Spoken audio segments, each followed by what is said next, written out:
Call the meeting to order. Could I have a roll call, please? Yes, Councilmember Switzer. Here. Councilmember Phillips is not here. Councilmember Holt. Here. Councilmember McCafferty. Here. Vice Mayor Ganillo. Here. Mayor Armstrong. Here. Item 2, discussion items. Item A, consideration and discussion regarding the fiscal year 26-27 budget. All right, good evening, Mayor, Vice Mayor, and Council. We had a really good budget session last time, the last two of them, and really been funneling down. We took those comments you had from the last one and some additional ones we got after that. So we're basically going to address those fine-tuning points for this evening so that we can get to what we hope will be a final budget determination. We also invited our two transit partners, or Metropolitan Planning Organizer and transit partner here, because you had some questions about that. We asked them to present their budget request directly, similar to we had the department heads do for their budget requests. So they will be here. We had some requests to talk a little bit more about revenue and understanding, you know, so you have some confidence in the money that you're allocating based on what our revenue is. So I think all of those things will get us through tonight in a relatively short period of time. It shouldn't be a real long session, but will take as long as you need to get you to a place where you're confident that we can bring a final tentative budget to you. So with that, and you'll also see one of the slides we've asked Matt to talk about. Just briefly, we talked a little bit about how we keep moving forward in doing data-driven decision-making so that it's less anecdotal and more truly by data that shows us need. And so I wanted him to show a little bit because it was really exciting, that kind of information we had for the first time in our budget process this year. So with that, I will hand it over to you, Katie. Good evening, Mayor, Vice Mayor, and council members. So this is our second session, and I'm a little crazy there. So first up, we are going to hear from our third-party requesters for transit-related and white plan-related items. So with that, Tom, if you'd like to go up to the podium. Good evening, Mayor, Vice Mayor, and council members. The first slide that I want to take a look at is basically a dashboard that we have. One of the most important things in the dashboard, do we have that? You should be able to just hit enter on the keyboard. Is it Oh, working? I've got the keyboard. Oh, you've got it. Okay. Yeah. There we go. There we go.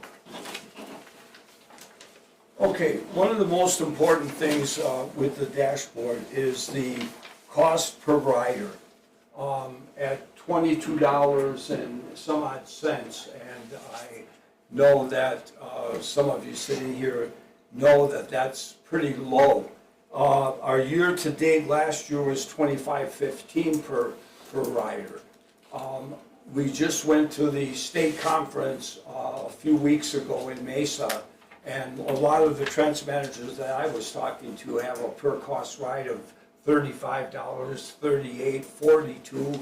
So I think we're in good shape when it comes to just talking about that particular issue. As far as the cash situation goes, the 103, those are reimbursements. So those are reimbursements that are pending. They're not ones that we've received as of today totally. So ADOT, our fiscal year is federal, so ADOT owed us from October on, from the start of the year, and we just now are starting to receive some of those. So we should be caught up with all of the reimbursements that we current within the next couple of weeks. Can I have the next slide, please?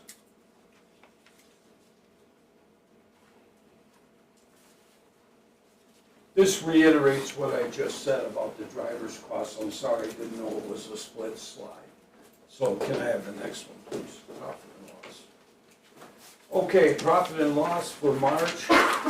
It does show that we were able to conserve, being a nonprofit, obviously. We were able to have a balance positive of $7,288. That was due to the fact that we did receive revenue in the form of the reimbursement of the $47,000. So that's very important. As far as the expenses go, the expenses are for obviously accounting, supplies, utilities. Gas was something that we couldn't predict. Our budget is in for the next 2 years. That had to be filed in February. And we reflected what we guessed gas was going to be. It goes up and down. So that has been the biggest impact that it's had on YRT from a negative standpoint, with gas going up and the amount of gas that we use. One of the other things I wanted to bring up was YRT is not charging for rides. I wanted the budget committee, and also will present later to the city council why we don't charge for rides. If we collect $800, that gets subtracted by ADOT, okay, when we get our reimbursement. So as a result of that, we do not get reimbursed for the administrative costs of collecting, recording, making deposits, accounting fees. We lose between $3,800 and between $4,200 a year if we collect fares. So that was approved by the board of directors in March of 2020. We have not charged since, but I wanted you to understand why we don't charge, because our administrative costs is between $275 and $325 per month. So times 12, that substantiates the numbers that I'm talking about, why we don't charge. Next slide, please. Okay, balance sheet. Don't need to sit here and go through this line item by line item. If anybody has any questions regarding this, I'd be happy to answer them. The monies for accounts payable, it says $30,000. $25,000 of that is for our new bus. We ordered a new bus, and that is our match amount. Our match amount runs between 30 and 32% every month. So we're required to come up with the match money. We had to come up with it for the new bus, and that happened to be $25,000. So that's a real chunk of change for a nonprofit to have to come up with. The recouping of that money, however, is the fact that we don't have to put money into repairing buses, because we'll have a warranty with a brand new bus, so we will see some of that money come back to us. As far as the cash situation, it's day to day.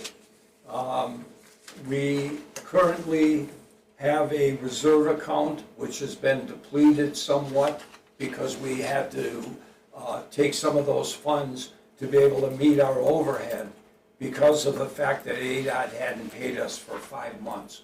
So we drew 4 times from our reserve account, and we are now looking to replace some of that as we collect those reimbursements.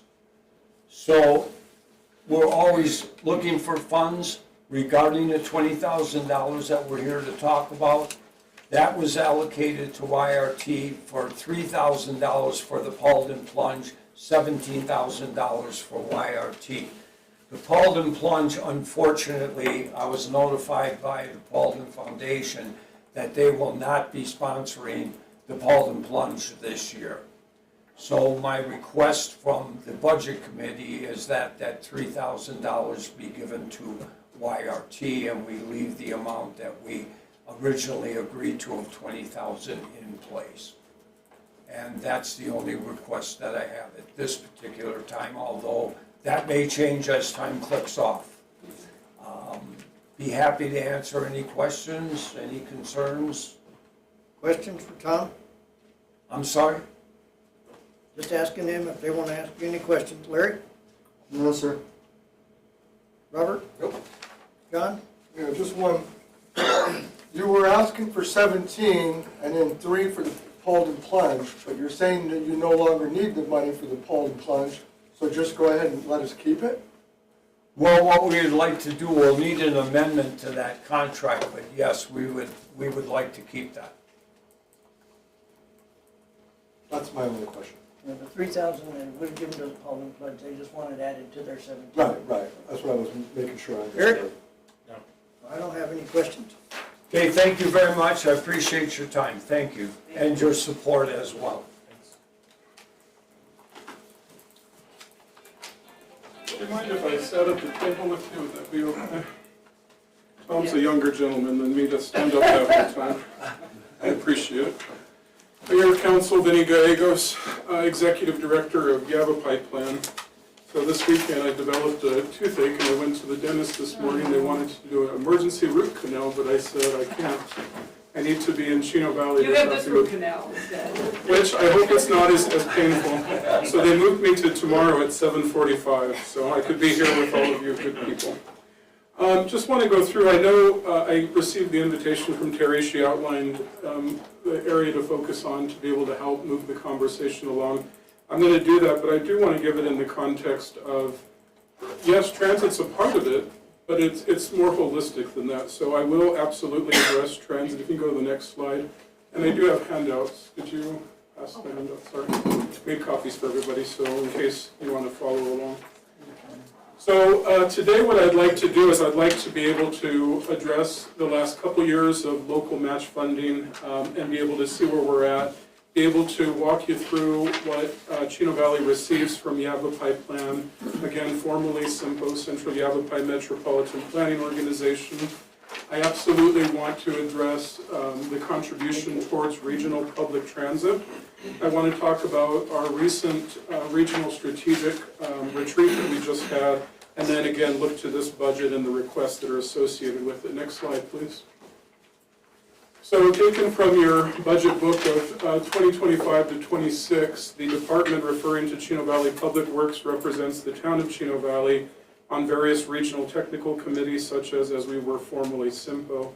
You know, I appreciate this being in the budget book. It really solidifies our relationship and partnership to really show the good work that your public works department does, your engineering department does, and really through our partnership, we're an extension of your staff. We're your transportation planners and the work that we do. The next slide, please. So let's put this in context of where we've been and a little bit of where we're going here. So when you look back to fiscal year 24, we carried a budget of about $1.96 million. At that time, in order to access those federal funds, you along with the other municipalities in the county had a match, and I'll show you the full sheet of all the municipalities that were a part of that. In fiscal year 24, your match, again, for all of transportation services was $18,678. We took a leap in fiscal year 25. You saw that the budget jumped from 1.96 million to 3.79 million. I'd like to present this as again, good news. We were able to receive additional federal funds to do transportation work, which included transit, which I'll break down in a few slides.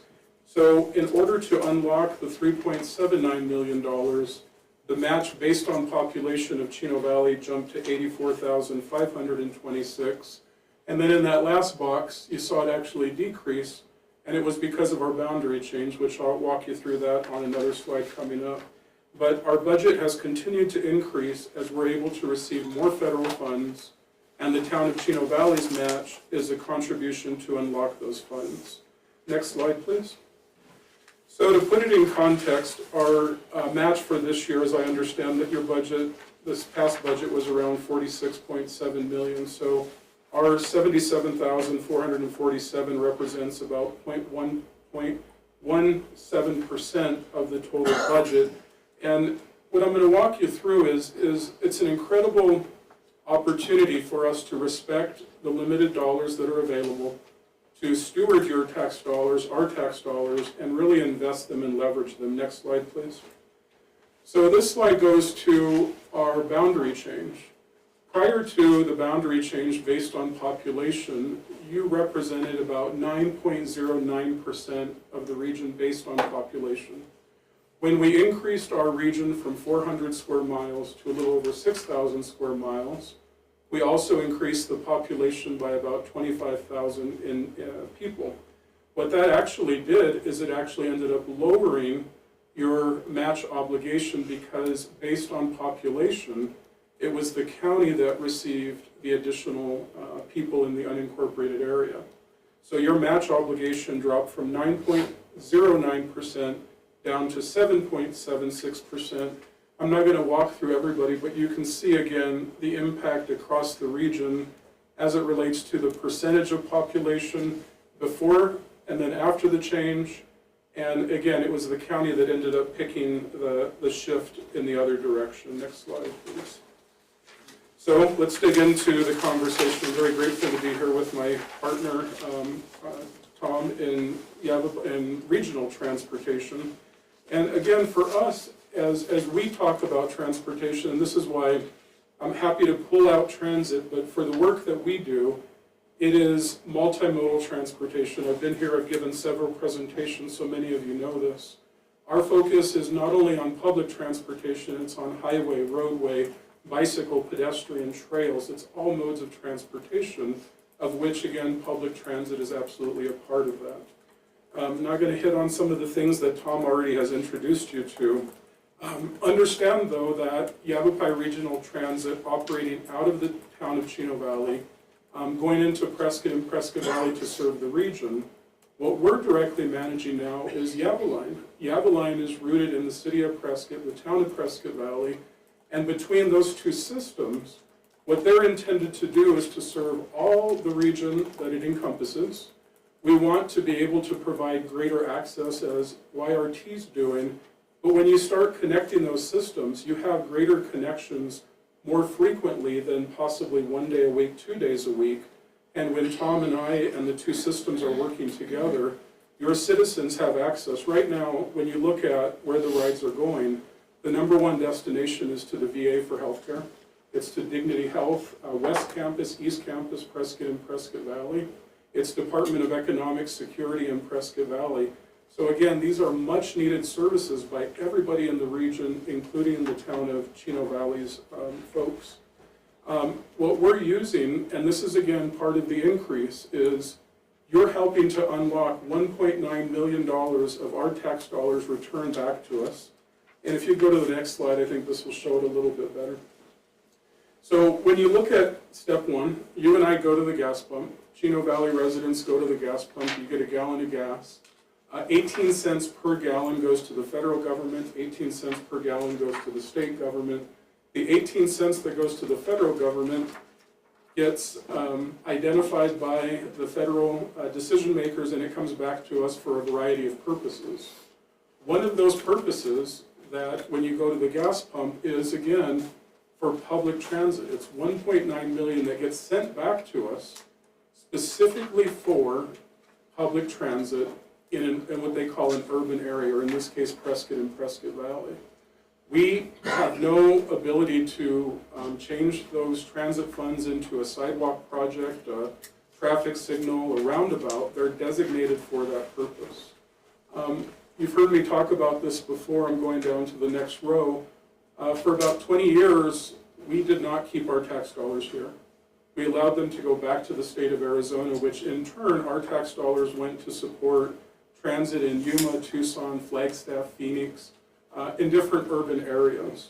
So what we've done the last 3 years is we've been able to retain those transit dollars here. As I go through the next couple slides, what I want to place the context is, I know the image when we say transit, that 1.9 million is directly to a transit vehicle on the road, of which it absolutely supports, but where we have some flexibility in 1.9 million, we can use some of those dollars for staff time. We can use them for planning, meaning that we were able to create a regional grants position using transit funds and existing funds. And that's, Jessie, we created that position, she joined us. That was the first time we had that position. But it was only able to be created because we were able to use transit funds and existing funds to create a position, which, as you know, went to support not only transit, but the entire region. When Jessie was with us, she was able to help us get, in a very short amount of time, projects in Chino Valley, like a Road 1 East sidewalk design project. So again, this is unique ways of using transit for the greater community. Next slide, please. So let's take a step back. Again, want to be able to acknowledge the full book of business that we've done. And when you start looking at multiple years, you can really see the value that the region has in working together. So back in fiscal year 2012 to 2015, formerly SIMPO, now Yavapai Plan, we dedicated 4 full years of our planning apportionment to the improvements of State Route 89 between the airport and Chino Valley. Many of you have history here. You know, if you've been here long enough, you know the highway that we have today is not the highway that it's always been. You have a incredibly, I believe, a much safer highway with greater capacity by having a separated median, 2 lanes in both directions. Why that's significant, though, is the region came together, said this is a priority, we need to improve this roadway. Years ago, when we had a much more limited pot of funding, it was the executive board's decision that this is a regional priority. We must improve the safety and capacity of the highway. So back then, SIMPO gave $2.57 million. In the following year, dedicating priority to the Perkinsville Road roundabout, the Road 1 North traffic signal. We worked with your budget, your staff, to again put monies together with the town budget, the SIMPO budget, the ADOT budget to get these projects. So I'm using this to really show how we work together. I just referenced the part on the right side again. Through the regional grants position, we were able to help in the Road 1 East sidewalk project. We want to be able to work with the town and see that through to its construction. We also worked with Frank Marbury and staff previously on the Chino Valley Peavine Trail. So next slide, please. So what does 0.17% of the town budget buy you? So it provides the federal funding access. Metropolitan planning organizations exist throughout the United States. I think to date there's 430 of us right now in the United States.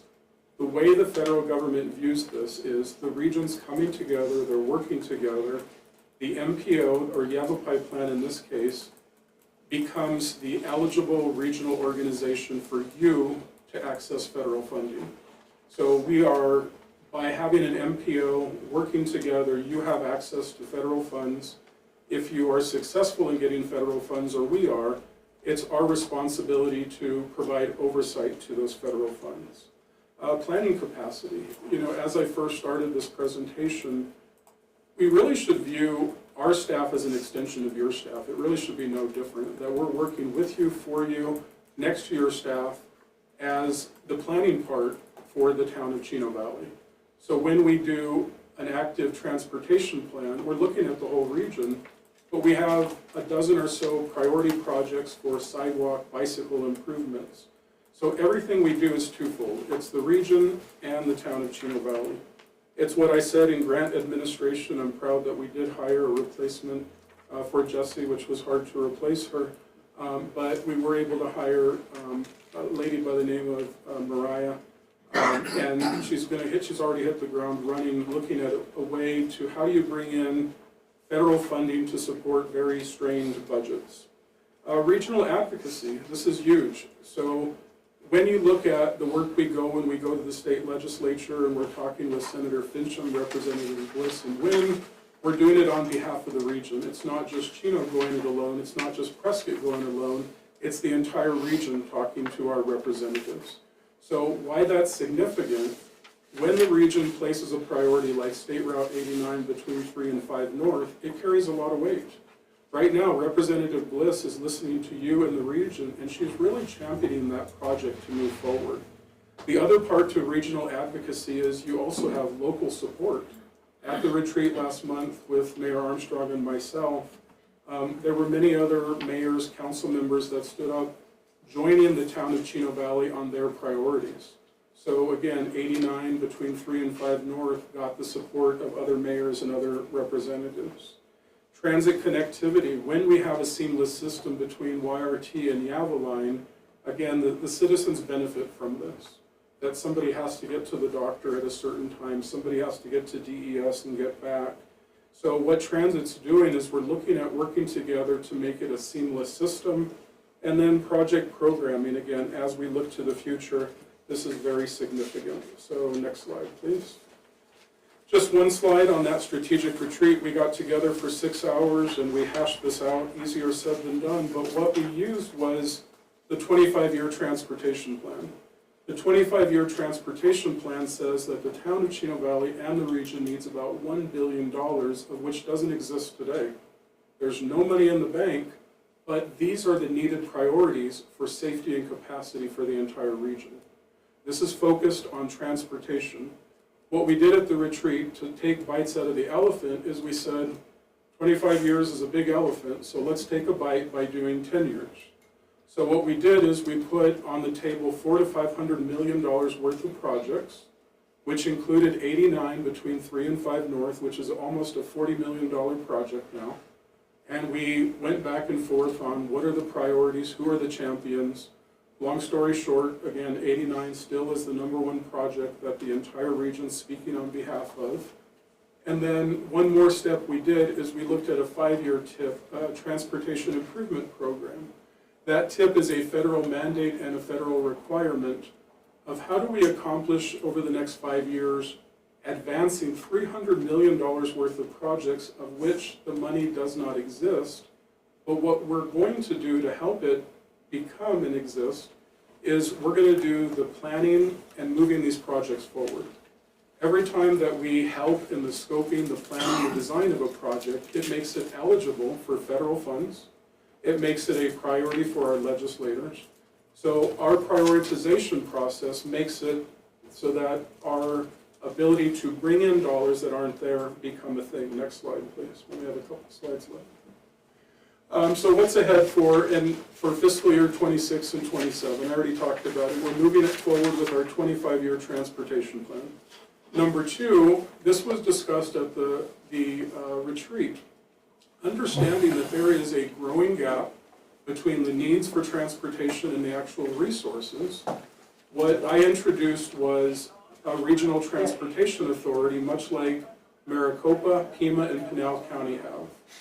Ultimately what this would be a tax of the residents and the citizens, which I know is a concern to add any more taxes.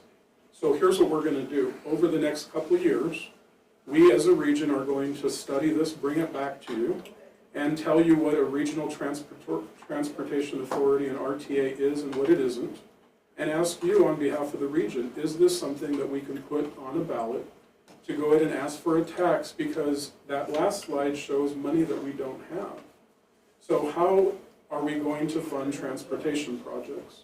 So what I essentially asked at the retreat, can we take the next 5 years and study this? Can we then, in that 5 to 10 year window, put something on the ballot, ask the question, RTAs historically are successful for this reason alone.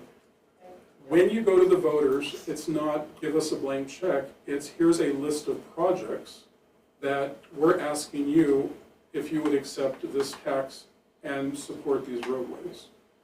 Pima just passed by the voters 58%. Maricopa passed, I want to say it was 55%. They're always close, it's always a big debate, but the reason I brought this as staff is we have a growing problem. We have a huge gap of much needed transportation and the resources we have. So on that note, stay tuned, it's what we're bringing. Number 3, I mentioned an active transportation plan, and then again, number 4, transit integration. Next slide, please. 2 more slides. A word of our funding structure. So when you look at Yavapai plan, I hope this becomes a very holistic thing of what transportation is bringing, and it's not necessarily a menu. So the reason why I say that, though, is absolutely, I'm happy to answer questions on transit. What we've tried to do in the most creative way with the approval of our executive board is how do we keep our tax dollars here? That's the bottom line. How do we keep the transit dollars here for their designated purpose, but how are we creative in using transit dollars for more than just transit, which we've done? We've put transit dollars into a study that we just did on Highway 69. We were able to put transit dollars, as I mentioned in staff. Number 2, The funding formula, it's uniform. It's uniform based on population. It's a federal formula that the match is paid for by the municipalities that participate in it. So it's not as though we're arbitrarily deciding if somebody contributes more or less. And then you can see the benefits for each year can be very dramatically different. I highlighted almost 10 years ago, very significant investments on 89 in Chino Valley. But on any given day, you know, the town of Dewey-Humboldt can say, whoa, 89 between 3 and 5 North isn't in my backyard. I'm not sure that I want to participate in that. But so far the view has been all boats rise, we're working together, we're much stronger as a region. And then the final slide, please. So as you see, yes, there is a growing match. The growing match is rooted in how we're aggressively approaching the work that we're doing. We've absolutely been able to keep the dollars here, which we weren't before. That added dramatically to the budget. So each of these years represented, though, and the one we're in currently is fiscal year 26, which is, again, your match is 77,447. Again, what this does is it unlocks an almost $5 million budget for you of Yavapai Plan. It provides our 10 staff members to you. It provides traffic modeling to you. It provides the ability to seek federal funding. And all that your dollars do is they go to leverage your dollars into bigger projects. So next slide, please. I think that's it. So with that said, Mr. Mayor, Vice Mayor, Council, I am incredibly proud of our relationship. We're 23 years in the making. I've been here before. I just want to close with my respect to the hard decisions when it comes to a budget. So, well, I recognize in the big picture we have a small part, all small parts add up, and I know it's a hard decision, but we are working on your behalf and on behalf of the region. With that said, Mr. Mayor, happy to take questions or comments. Questions for Vinnie, Larry? Kind of a mix between Vinnie and Katie here. In 25, it says we paid you $84,526. That's not what We our, haven't paid anything yet, 'cause it's coming back to council. I was gonna say, that's not what our budget says. Okay, thank you, that was a Can you question. speak up? Oh, I'm sorry. So I'll repeat what I said. We did not pay that directly. In fact, that's coming back before council. The prior year where it says around the 25,000, we only ended up remitting, I think, around $3,000 because we had in-kind offsets. Thank you, that was it. Robert? Just confused there. Yes, sir. John? That was my question. Vinnie, Gwen and Bliss have never been our problem. So we gotta work on the other part. I know where you were going, but go ahead and Yeah, I'll let you I finish. won't go into details, but our $20 million project is now 40 according to your slide. And it's only been a couple of years. So I'd rather stay here than go to a rodeo, but just saying. And then just for your record, just the 46 million, that's not really what our budget is. It's more like 24 million. You know, a lot of that's carryover, placeholders and stuff like that. So the 0.17% of that 46, it's really base it on the 24 million, because that's really what our budget is. Thank you for the clarification. The only thing I was listening to, you were talking about the RTA, and I'm worried because there may be a future water type RTA in this region where we would be competing, where we may have to go to the taxpayers. I'm not saying that's been developed yet, but that's a possibility. So that might be a competing factor, a competing interest with your RTA idea. What changed though with Y Plan? I understand you said leverage, but are we spending almost 3 times more to subsidize the Y Plan bus operations? I mean, what's happening there? Because that is a substantial increase. I can't see if we give 84,000 now, we get 5 million back. It just doesn't work that way. So just to, if I can go back to the RTA, if this does go to the voters, council member, I want it to be not a Vinnie thing or an R thing, I want it to be an R thing, all of us, a regional Right. thing. So I appreciate the water or the water heads up, I guess. We're also competing with a bunch of other taxes that the county and locals are considering and looking at. So I hope the next 5 years will be a good back and forth. It'll be a good opportunity to evaluate that. But I would like it, when we get there, it's going to have to be a real rally around that. Back to your point about the jump. So the most significant jump is the last 3 years of being able to retain our tax dollars, which is 1.9 million. Because it's the federal government, there's strings attached, so it's not as easy as keeping the 1.9 million. They say it's your dollars, but in order to access your dollars, depending on how you use it, there's a match associated with it. So that match associated, if it's for operations, it's a 50% match. If it's for planning and capital, it's a 20% match. So it depends where those things are being used. So we've used it across the board. We've used it from operations, planning, capital investment. So the short version of your point is yes, it has driven up the budget dramatically, but it's also been able to allow us to do more with those transit dollars. So it's both. Do you think that the 89 project north here, I mean, how viable is that from a leverage point this time around?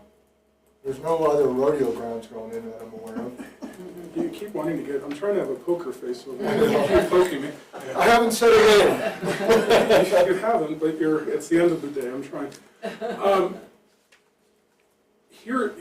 mean, you're getting the economic forecast that the state is giving, and the budget's not looking very good at all. I've heard a couple different forecasts.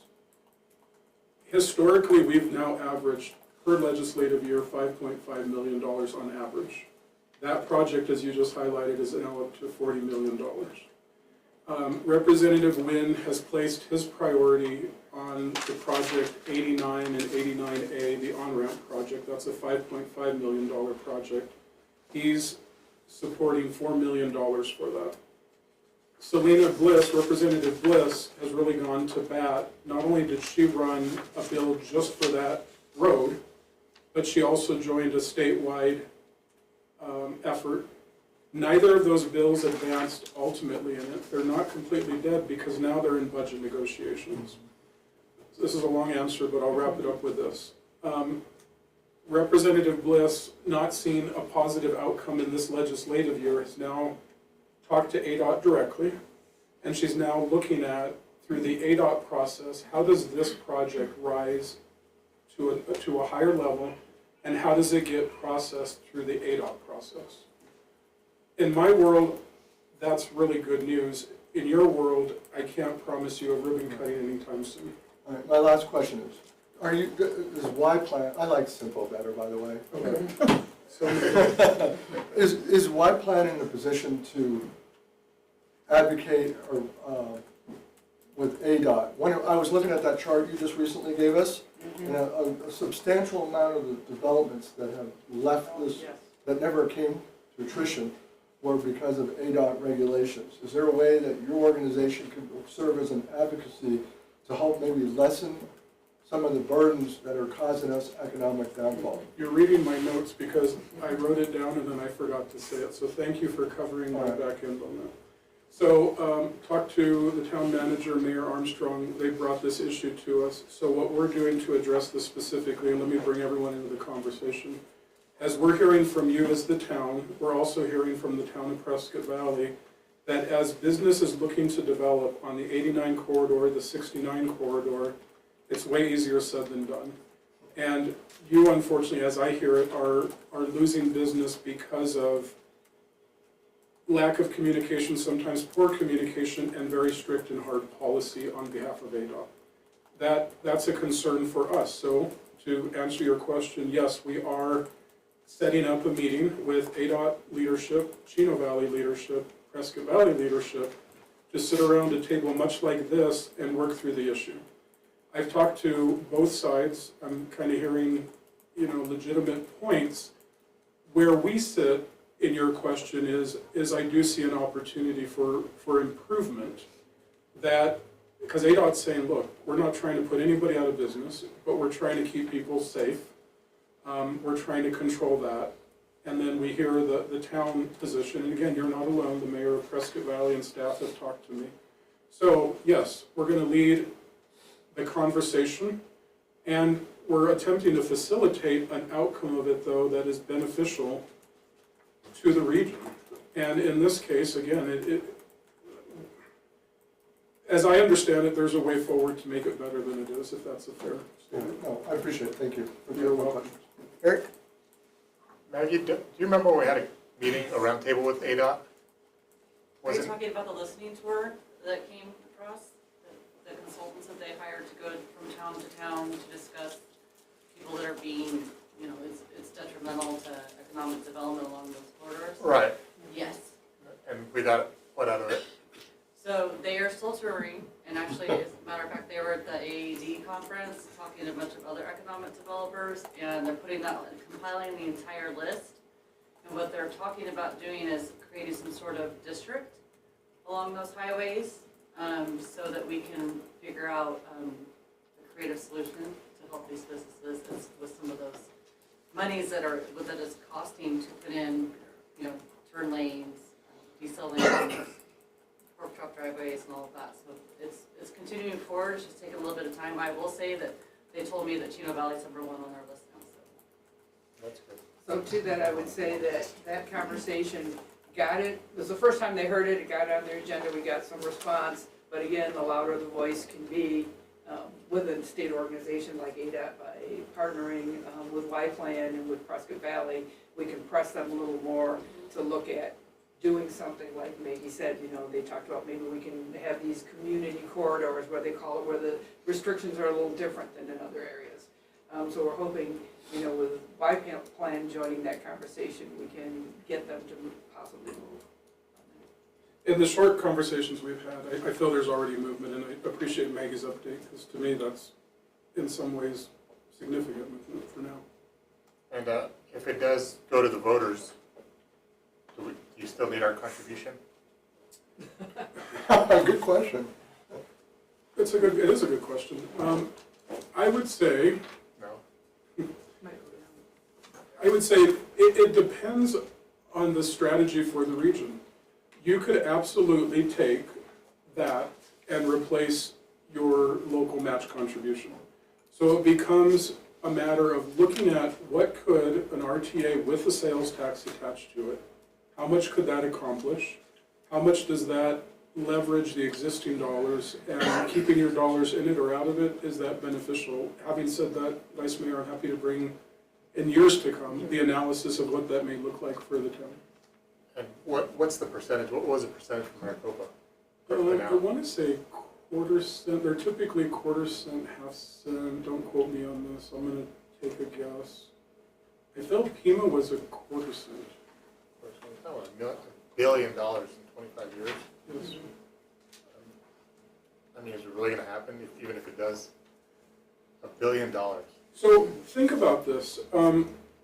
Everything that we've done, what's the project? Highway 69, we just did the ribbon cutting on it a few months back. I've talked about it, some of you were there. $12 million project. Prescott put in $1 million, Simpo then put in $1 million. We worked with ADOT for a $12 million project. Every single thing that I know we've done in the region is always putting bits and pieces together to do it. So to get to your point, I don't see the RTA carrying 100% of any of that, either $1 billion or whatever. It's an incredible chunk of seed money to attach to your dollars, to regional dollars, and to other federal things. That's how we've paid for every single thing we've done. The projects I highlighted, Perkinsville Roundabout, the traffic signal, 89, it's multiple jurisdictions coming together. Vinny, can you break down what positions that covers that we would not have to hire if you get that amount of money from us? If the RTA or the match, Mayor? The match. So the match right now, as I said, we're an extension of your staff. To the best of my knowledge, I don't mean to get into Chino's organization chart. I don't believe you have a transportation planner. That's what we provide to you. So again, we have a planning manager, 2 planners that work on behalf of the town of Chino Valley, for Chino Valley and the region. We have a regional grants manager. I read the article of how much you guys are doing incredible work, but we're now working side by side. Our grants manager is that federal oversight that, again, you wouldn't have to have the federal oversight. We're bringing federal compliance, we're bringing transportation planning, we're bringing regional development partnership. That's a position, Mayor Armstrong, that you don't have to have. We're working with Yavapai College, Embry-Riddle, Dignity Health, the VA, US Vets, all these organizations. Long story short, all of these things are additional staff you would not have to have. I would like to sit here and be able to say that's 10 that you don't have to have, but pick a number, sir, between 2 to 8 that you don't have to have, that we have for you, that are fully available to you in the work that you're doing. Rough dollar value? Rough dollar value, all 10, I think it's right near $500,000, I want to say.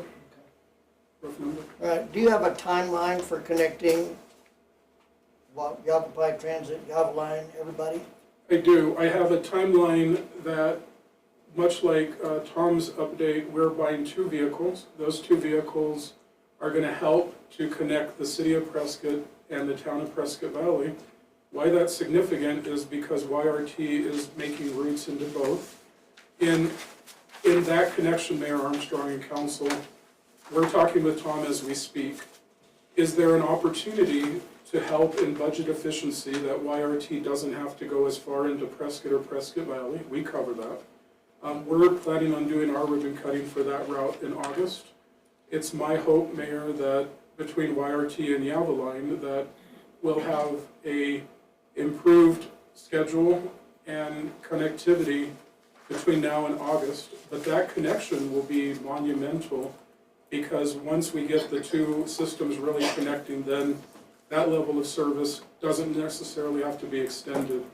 And not to speak for Tom, but by not having to have those dead head miles, we're meeting somewhere in between.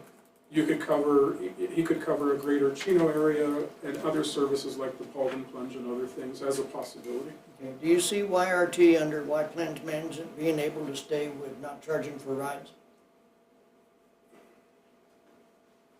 And I understand that they take money back and it doesn't pencil out, but,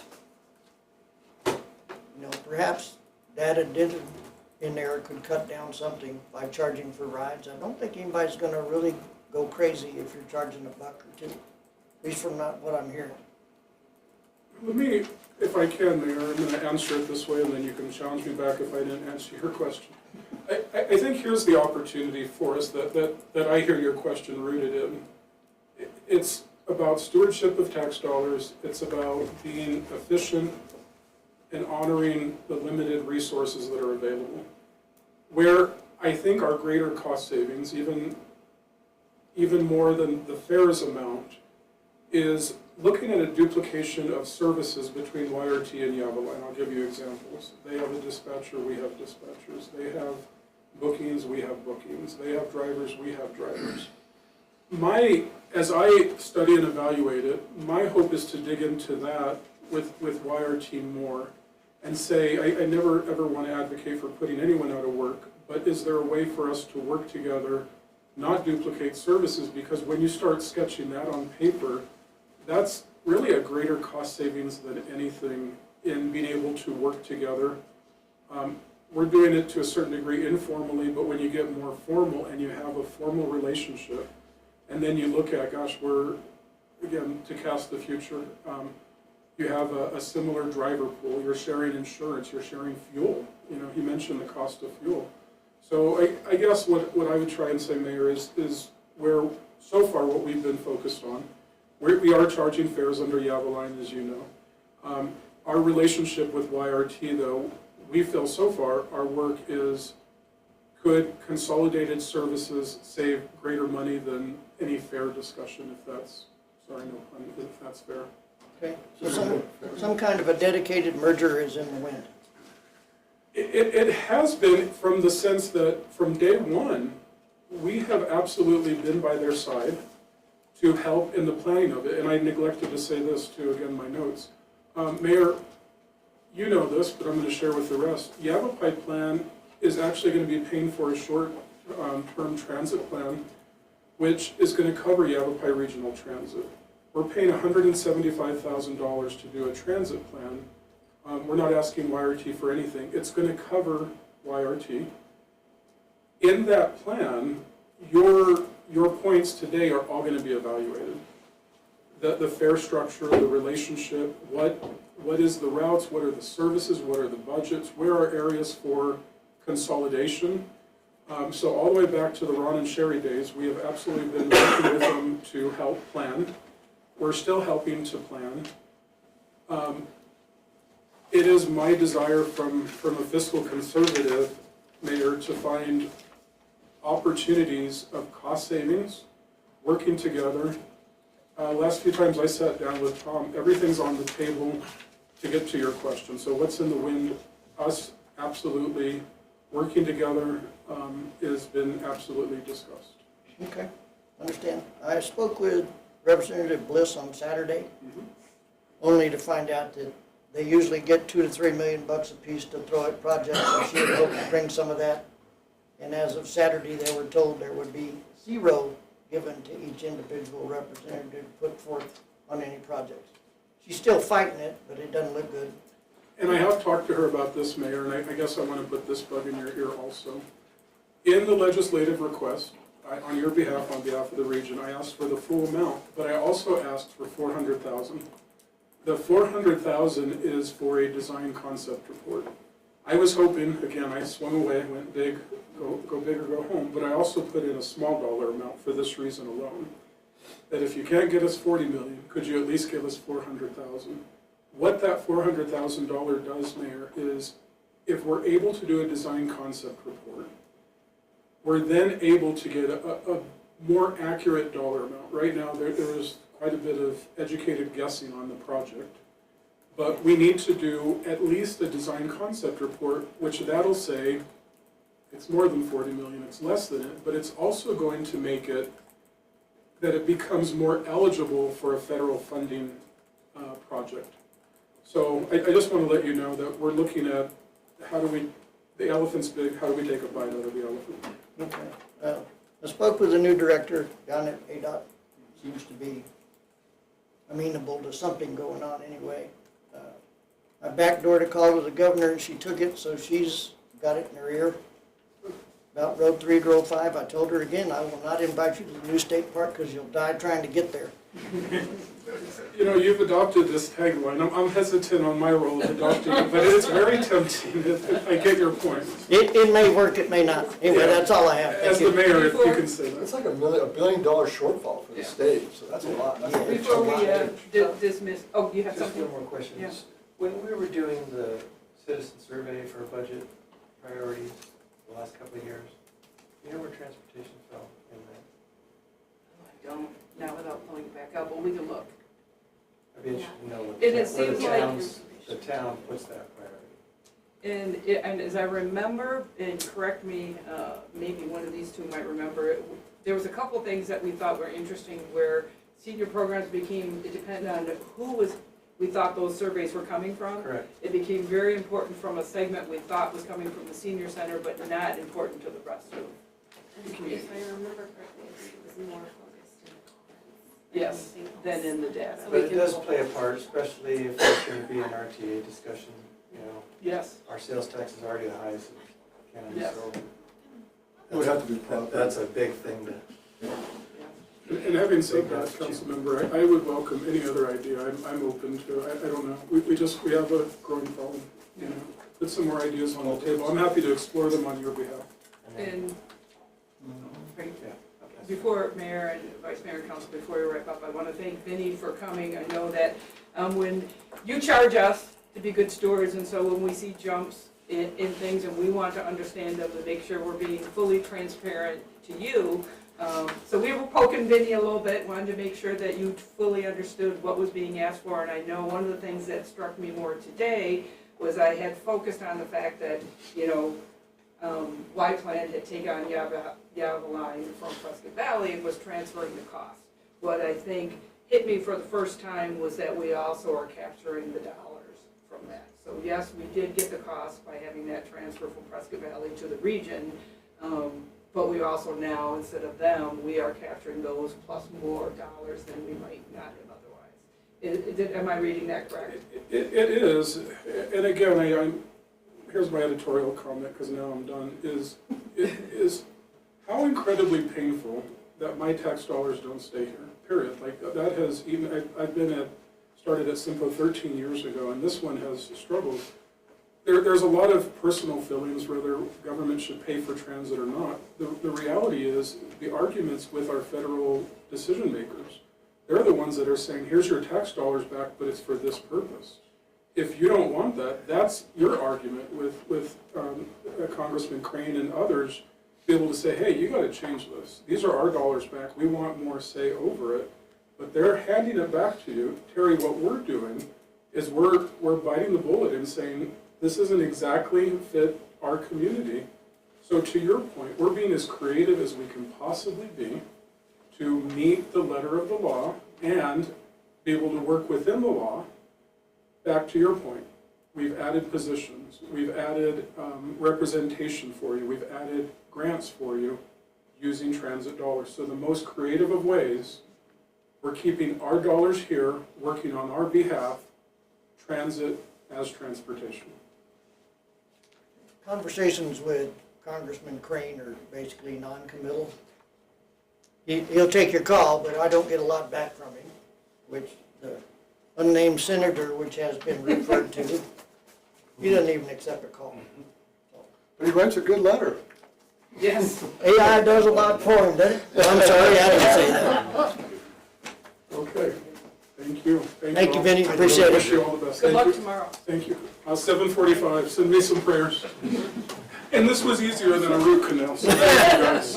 We'll make it tougher. Just for airports, so you don't hear that. I, don't start now, I don't want to hear it. So next, we'll go to Matt, who Before we will go- be talking through a little bit of the fleet utilization analysis and the software that he's utilizing now to help us track things better and make sure we're being efficient. Yeah, Mr. Mayor, members of council, not to,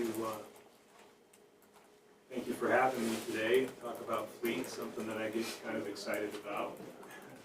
And not to confuse RTAs, but this is our RTA fleet software. Very good. So, what I wanted to do today was just, this evening, is just give you a little bit of information about what we look at and where we've come to. Terry wanted me to highlight a few things. So 2021, when I came on board, we were still doing files, we were still doing handwrites, we were doing paper. So from then to now, this is where we're at. And it's still, of course, a work in progress, and we're always continually trying to get a little bit sharper point on that pencil and make it a little bit better. But here we have just an example of our software. So we're looking at Unit 61, a typical patrol vehicle. The information that we readily have at hand here is year, make, model, VIN, license, our customer, and our class of vehicle. And then scrolling down a bit, more technical information here. We have a purchase date, in-service date, weight of the vehicle. Scrolling down a little bit, and I won't get too techy here, but we also have a listing for all of our warranties. So here we can look down, we can track warranty, what's in coverage, what's out of coverage. And then that'll come into play here again in just a second.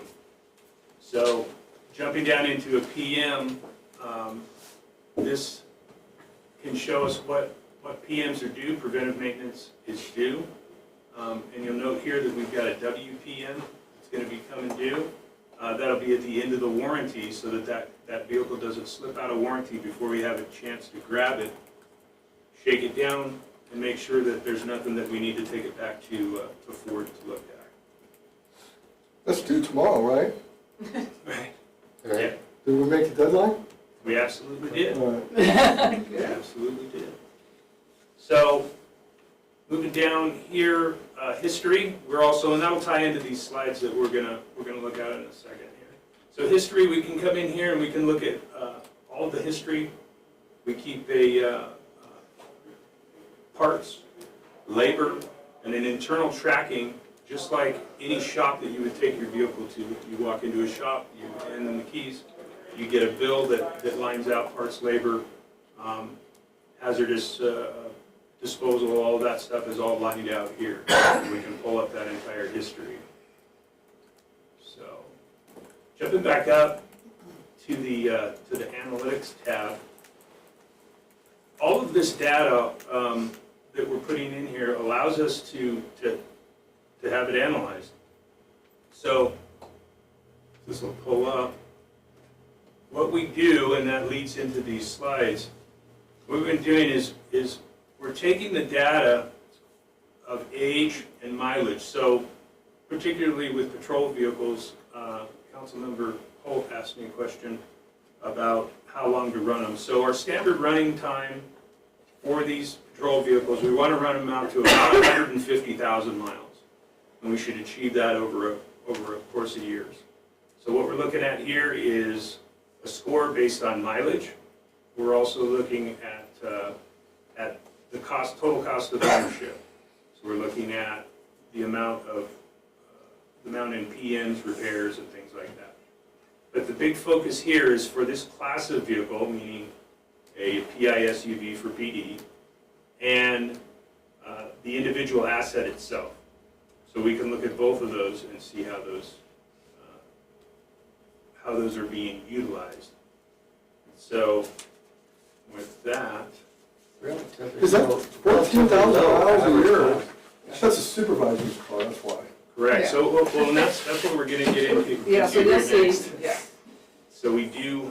And where would there you go, we'll get you there. That's a lot of miles for a cop car. You gain But the you know, you need to go from the station to the Dolan house and back. that's coffee with the mileage from the That's station right. overflow. Yeah, overflow.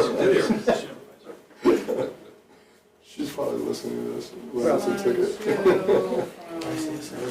Okay, here you go. Okay.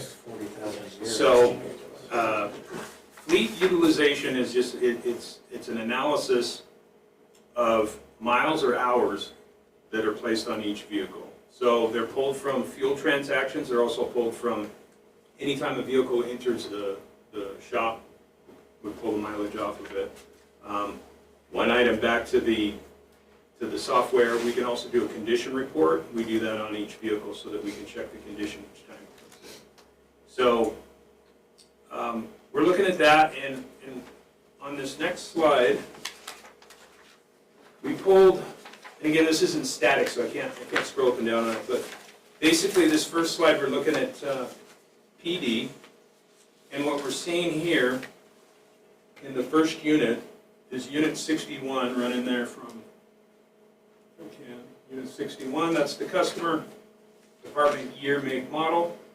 We're looking at all the transactions over the course of about a 12-month period, and we're seeing this number here, which is 20,000. So for a patrol vehicle, annual mileage, what we're seeing is right in that's kind of the sweet spot for those, about 20,000.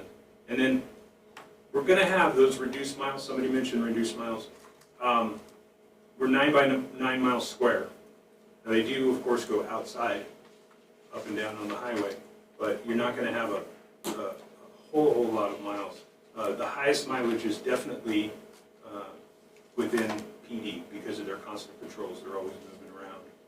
So the next one down here, we're looking at unit 62, and we see 31. So we would look at that and say, all right, that's a little high. We want to make sure that utilization, maybe that's a car that they're constantly using, or hot seating, as they say, and we would look at that data and see, well, you know, maybe it needs to be used a little more or used a little less so that we can balance things out. And then again, down on this bottom one here, we see 18, which is kind of right in the wheelhouse there of that 18 to 22,000 mile range. So just an example today, as a matter of fact, looking at this data, I was able to communicate with PD, and we were actually removing 2 of their patrol vehicles that were used for this COP program because they had such a low utilization. So a lot of times, In other words, you're going to disband it? Let it go away? yeah, so we'll remove those from service, we'll decommission them, and then we'll sell them at auction, and then those funds will go back to PD. So a lot of times what happens is, and what this is helpful in accomplishing is, talking to the individual department heads or managers, and having them actually look at the mileage or the low utilization, it bridges the gap between their perception of that vehicle runs all the time and the reality of, no, that vehicle actually only runs a few hundred miles every 6 months. So once we can put those two together, we're able to get them, rather than, well, I don't want to hold on to my vehicle. Well, here's the numbers don't lie. It's well below base utilization. I think we've come up with a base utilization of around 2,000 miles per year in the town. Anything below that, we need to either, and even those, we look at moving those assets around if we can, reallocating them or reassigning them so that they get proper utilization. And we can also ask the question, why is it that it's not getting that utilization? Is there a reason? Is it not functioning? Is it having problems? Does it not suit the job? So. And I think too that one of them that I think was the creative problem solving, we saw Public Works and Development Services both had a pool car and they use them on a daily basis, but they use them for really low miles. We found out those miles were really low, they were they're right next to each other. Can we have one pool car that they both can use? And now, you know, we have decent mileage on one instead of low mileage on two. Correct. Right? Correct. Well, So, that's smart. yeah, on this next slide, here's an example, a good example of that. It actually came from the fleet department. So that top one there, we'll start with the very top one. So this is a Honda Koshin. It's a small generator, and when we run our search, we look. It doesn't matter hours or miles, either one. Of course, equipment you're going to measure in hours. So this one showed very few hours for the year. So we asked the question, why? Why aren't we getting hours on this machine? So the answer that we got on that was that it had problems, okay, some fuel quality problems, fuel issues. It was also inadequate for the job that they were trying to do, and it was also aged, and it wasn't mobile. So we said, all right, what can we do to meet your need? So we ended up removing that off to auction. We brought in another unit that actually meets their need, that will get the adequate use, and meanwhile we repurposed the trailer in order to mount it and make it mobile. So we're going to be tracking those numbers to make sure that unit usage on the replacement unit goes up, which we already know it will. We're already tracking that well. And then this Honda will go away and it will go to auction. So this next one is a Chevy 3500, which was actually over at Fleet, and it wasn't getting utilization. And then of course the question is why? Well, it wasn't really equipped well for a fleet maintenance truck, but it was issued as a fleet maintenance truck. So again, mobility, is it adequate? What's going on with this thing? It was not well equipped. So if we drop down here, not to get too deep into the weeds, we drop down here and we see this 350 this 3500 has one of the highest mileage ratings at utilities. It gets used all the time. So what we did was we took the underutilized truck from Fleet, reissued it out to Utilities Department, and we'll be watching this number to track up, because they had far more use for these 3500s than they did for the 150s, which they would mainly use for running samples out of town. So we're just looking at utilization. So you would expect the 3,500 miles to go down, prolong the life of that vehicle? Correct, yeah, I would expect Charlie 631 will drop down, and that's going to give us more longevity there, and that the C531 will go up. So we'll look at those two and continue to track.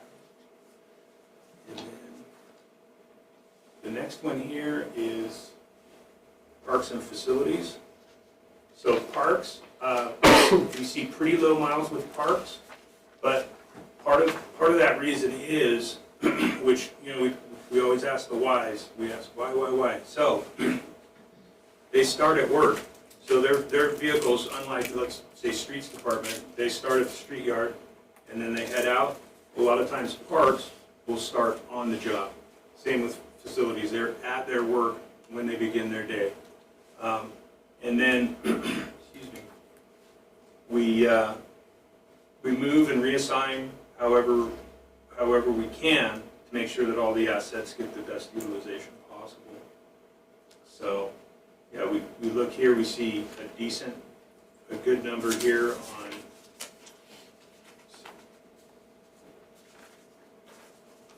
on this facilities band, which is aged, and we're looking at this for replacement since it's a 2006. However, our miles are low enough, and if we keep on tracking at 3,000, you know, it's still getting decent use. And then the next unit is for facilities. Again, that's a newer unit, getting good usage throughout the town. Be well used. Aquatics, a little bit lower usage, but that's understandable with the work that Aquatics does. And then they're also very helpful. What we'll do is we'll often use this vehicle or one of the vehicles from recreation that's in a rotation. If somebody needs to go out of town or we're short on a truck, we'll work those into rotation and work them like a motor pool so that utilization goes up. The main thrust of the thing is to look at it all the time, assess utilization, and make sure that we have everything that we need, but if we have it and we purchase it, we're using it. And so that it's we're, as I've heard multiple times tonight, being good stewards of the taxpayers' dollars. Like our motorcycles. That's right. I had a conversation about those today. And the other thing that I think's poignant on the parks, and, you know, they may not always like it, but they tend to be the recipient of older vehicles, because a lot of them aren't driving on the road, they're driving in the facilities, they're working around the parks. So that's another way we can get more usage out of older vehicles by moving them down out of the fleet to some place that's just ramming around in the middle of the community center. So, thank you, Matt. You're welcome. For showing that to us. Question? Now, Larry? No, sir. Bob? okay, Thanks, Matt, awesome. And that's a way updated version of RTA the county is using. then, yes. Yeah? It looks much nicer. Just say, hey, I'm glad there's fleet nerds like you. Right. Right? For sure. Eric, got any questions? Yeah, man, thanks. Recently got a call from county supervisor saying they were getting rid of several vehicles. Is there anything there that was of interest to us at all? There was not, but Jesse needs a backhoe. yeah. To the final point, there's, as a matter of fact, his fleet manager is doing a really good job, because by the time that those are ready to go, they're completely run out and done for. And that's exactly what we want to do here, is have every single bit of life out of them that we can, and just enough to sell them off. Got it. Okay, thank you very much. Thank you, sir. But it's nice when you maintain them properly, they actually bring a decent price at all. We've done well. Thank you, Matt. So going on to revenues, let me know if you can't hear me, as you can tell I'm coming over a cold, so. So just to compare to the prior year, this is just our final, at the last meeting I said 25, and that was based on our preliminary book, so I apologize. Our ongoing revenues for 25-26, then we're at 24, 3, and then this year we've got them at 24-7-8. So with that, it is increased slightly over last year. Part of that was adjusted based on our most recent sales tax data, which I'll get into in just a little bit.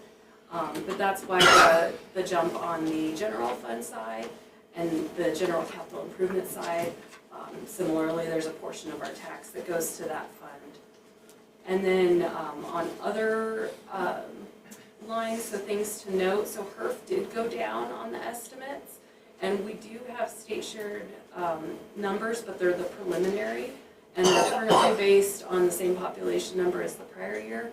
So because the census did have ours drop a little bit, there is a possibility that'll go down, but we should get more finalized numbers in May. So we are watching that, because that'll be important for our final budget adoption. The percentage amount that it could drop, or? It'll depend on how every other city in town does So as well. Santan didn't hurt us that bad this year? As of right now, no, but I mean, we did see our perf go down. Our other ones didn't go up as much as we would normally see. They were minimal. That's contained in the general fund line, and then HERF was specifically where we had a drop of 33,000 in HERF. And then TPT, they're projecting a decrease for us of about 9,200. So it was almost break even there. And then our income tax, though, now that flat tax has been in place, we are seeing that estimated at about 216,000 of an increase. So that's positive, and then VLT went up about 50,000. The state shared revenue, you had it projected to stay the same as We had 25, 26? We had preliminary estimates already in there, and they didn't change from those, but they may change I going would forward. think they're gonna drop somewhat. So we're gonna see probably a little dip, but those are straight from the league. They give us those data sets and analysis. And so that's why HERF went down, and then our debt fund, that's more of an internal transfer, that's kind of a unique one. So that's money that comes into the general capital improvement, but we consider it ongoing because it's to pay our debt service obligation. So essentially, even though that's going down, that's just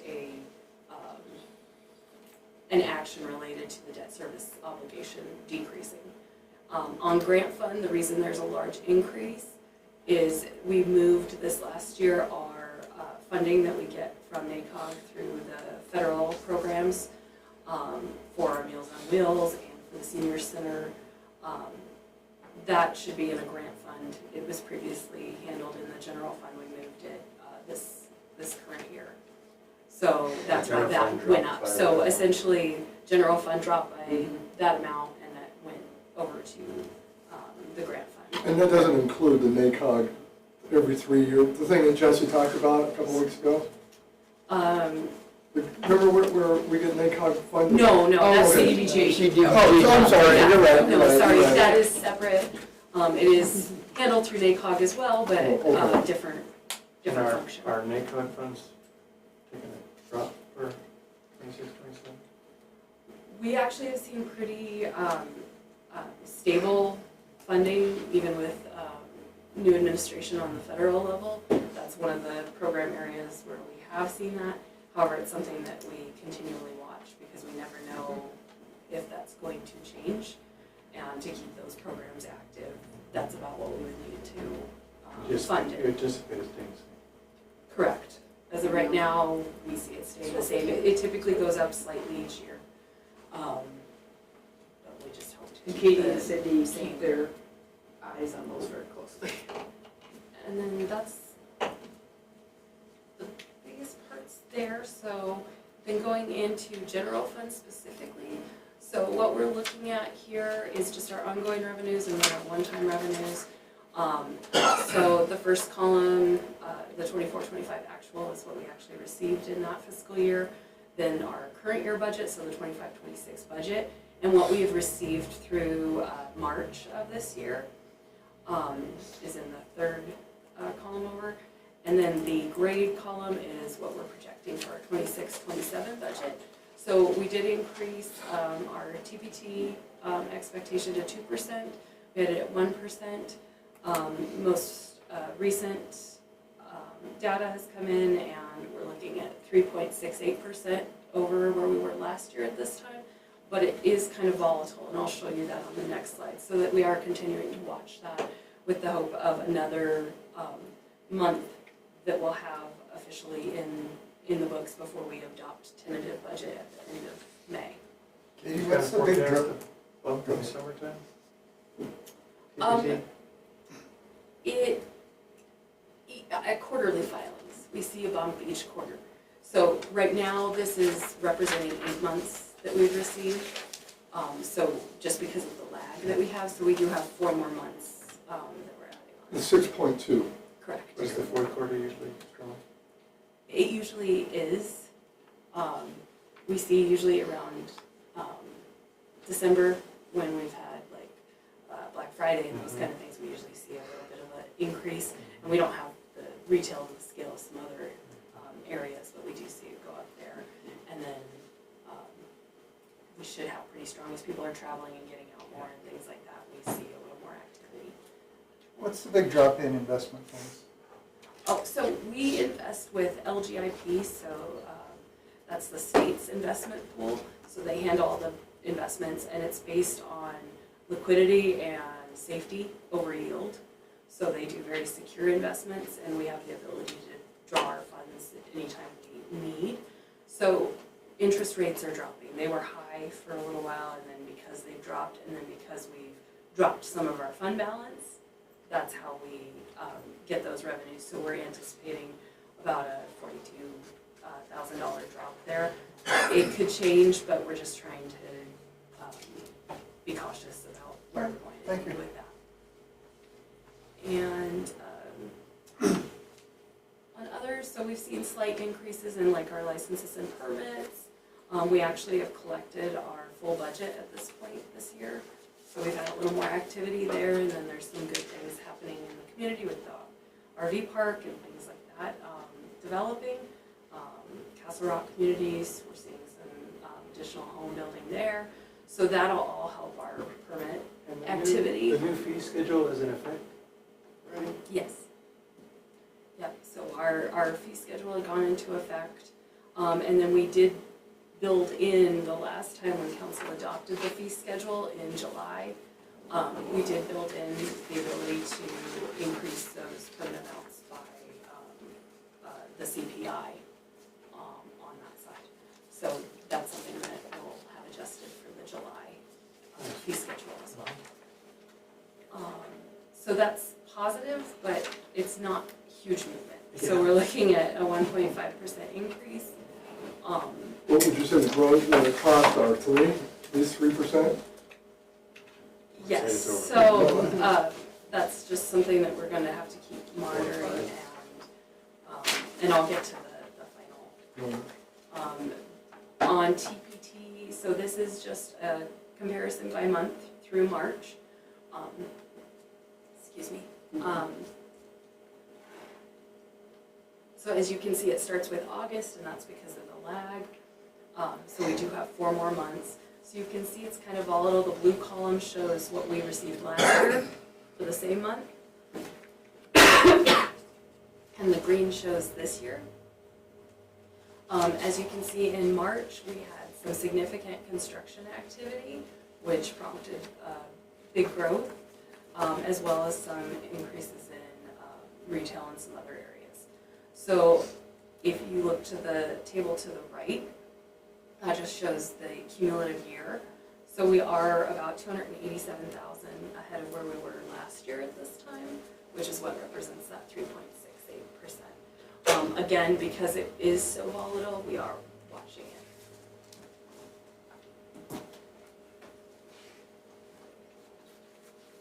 Continued budget discussions.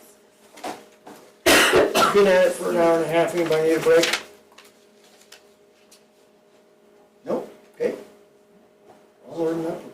So, positions to freeze, this was something that we talked about at length at the last meeting. So we had suggested, excuse me, freezing 3 positions for 26-27, had a lot of feedback from council.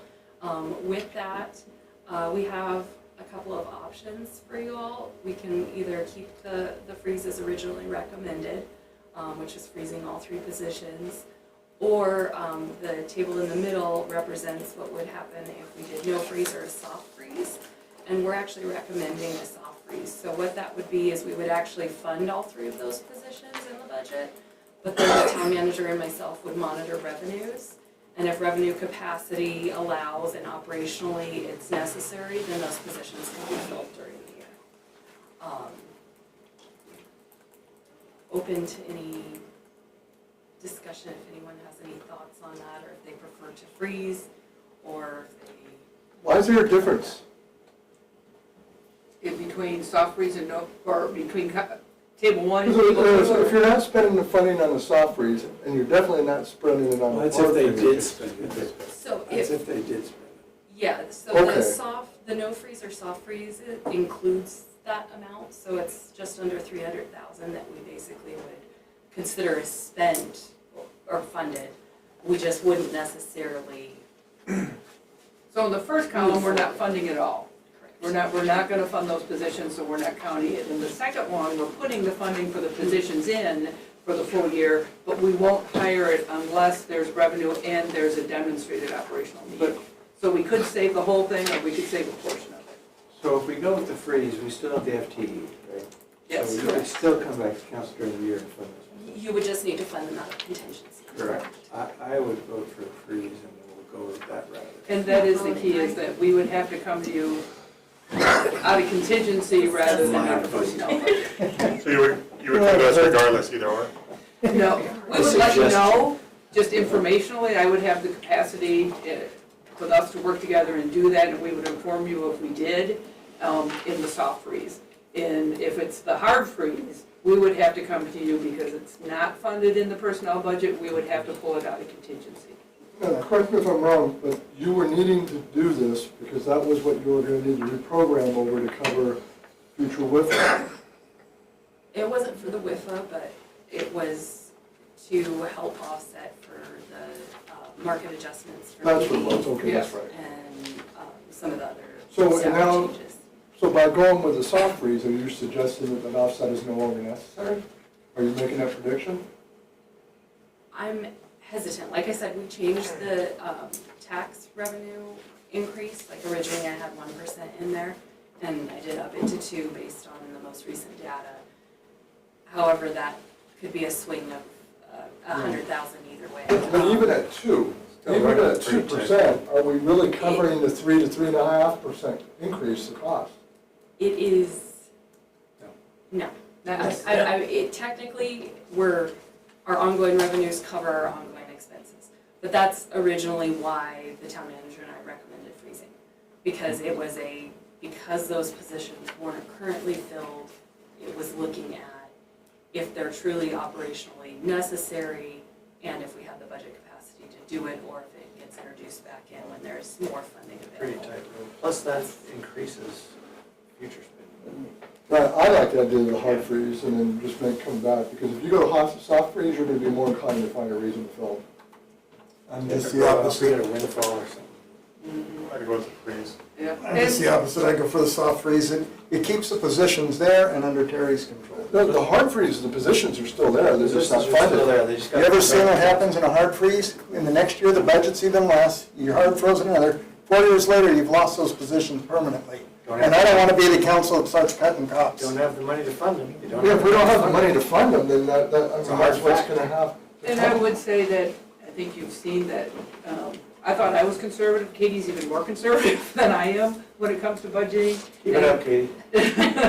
And so, we would not make those decisions, and we would report that out to you if we did make that, if we did not see that the revenue capacity was coming in. Right. If the revenue capacity is coming in, and we can make it, and at 6 months or 3 months left in the year, and bring those positions on, Just don't know what the We next would year's do gonna bring. I would look for a final prediction when we go to final budget vote. And we're not voting on anything tonight, everybody keeps their opinions and thoughts going, see how it transposes as we get to the final budget decision. Very good.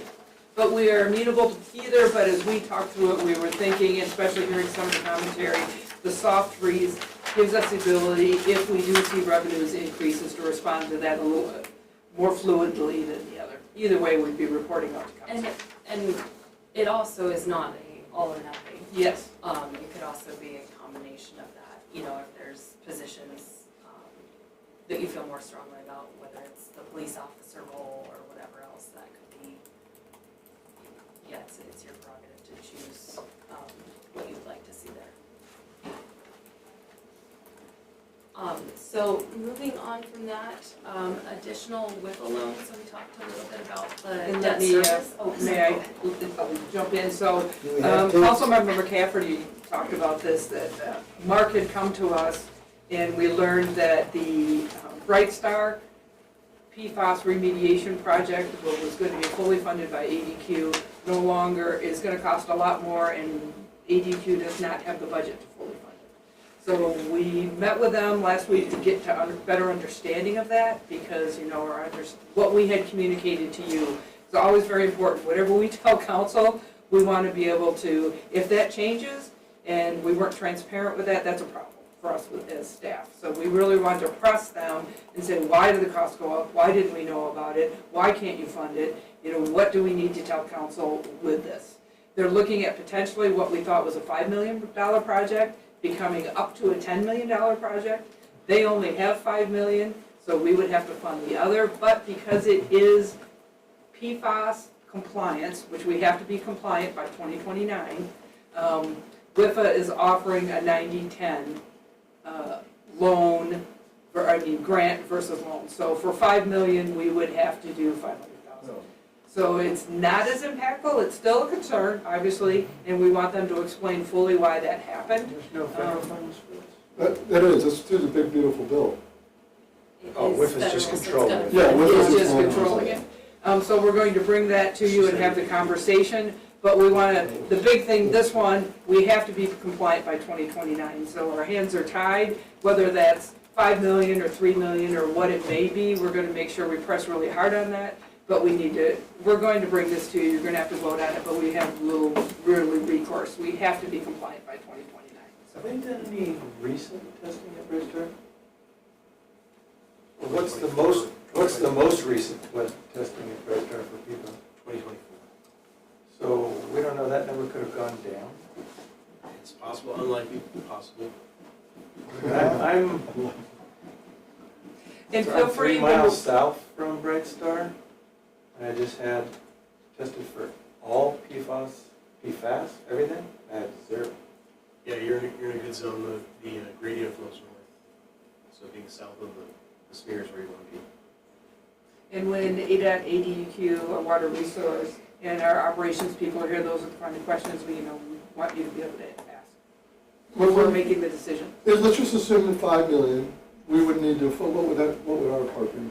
So our. 500. So would we even borrow that, or just take out a contingency and be one and done? So we have to do the WIF alone, just for So- 5 million. But instead of having a prolonged loan, because I mean, look at it, we got 7 of them up there now. So there's a couple of different pieces with that. So with that, so that's the blue, the little tiny blue at the top. The Bright Star PFAS remediation would be the blue amount. So you're looking at about $35,000 a year for debt service for the 20-year period for that $500,000. It is water fund, so if you pay off that That's right, $500,000, enterprise. it's a large, I forgot. it's, almost half the available balance in the water fund. So the customers would have to pay for recommended that. to do that, we really should There's do it gonna be some kind of, incrementally. that would spur some kind of rate increase to cover that. wouldn't Gonna it? have to. There's gonna have to be a rate increase. Our water fund is doing better than the wastewater right now, especially with the changes that we made to the fill station rates that you all did at the last session. So we're actually seeing positive trajectory in the water fund. So with $35,000, as we bring more customers online, it potentially, rates could go up, but I don't know that it would be specific to that. The $35,000 would probably be absorbed. And do we know how many new customers pretty much are in the permit phase right now in the next year or two? Like, we still have Perkins 44, there's probably still another 100 units to go on there, right? Yeah, we don't see very many come through at a time, so I'll work with Lori and Will. I'm just kind of curious. And then, correct me if I'm wrong, Katie, the other thing to understand is like any of our grants still, we still take out the full 5 million. We have to have the spending capacity, they'll bring us a grant for the 4.5 and then we fund the 5. So you'll see it later, that it's not like we can just pay the 500,000 out of something. We have to take the full 5 million on, and then they give us revenue for 4.5 and we have to spend the other. So Terry's correct. So the we have 07's budget falling off capacity. this year, right? So, yeah, so this is, so our last payment for the 07 will be in July. So that's this little dark green one right here that ends. And then, no. Unfortunately. So then the next one ends the following year. So that'll help offset, that's why you see this drop here. The orange is the new WRF, the $10 million, where we're only getting that little bit of forgivable for the PFAS-related piece. And that's on the wastewater side as well. So all these green ones are the wastewater, and the orange is the new wastewater, or water reclamation facility piece. And there is, you'll have 2 study sessions. So you'll have this one because it is compliance related, and we really, even though we're concerned, that it happened the way it happened, we really don't have a lot of, it's not like we can't do it, we have to be in compliance. There's another PFAS related opportunity that we don't know what the funding is, but it isn't directly to compliance. There will be funds, it could be 50-50, it could be 80-10, it could be 90-10. We have not heard yet, we're waiting to get that verified for us, so we know what we're bringing to you. And that's for doing possibly some remediation out at the water reclamation facility, but there are no regulations yet, there is no compliance. And so it's a different conversation, but we'll be bringing both to you, and she'll be talking a little bit about just knowing if we did that, where it might hit. And we did rate studies when we did our last increase, but I think Prescott Valley both had significant increases or are planning significant increases. Do you know where we're gonna stack up once that happens? No, we need to look at ours again.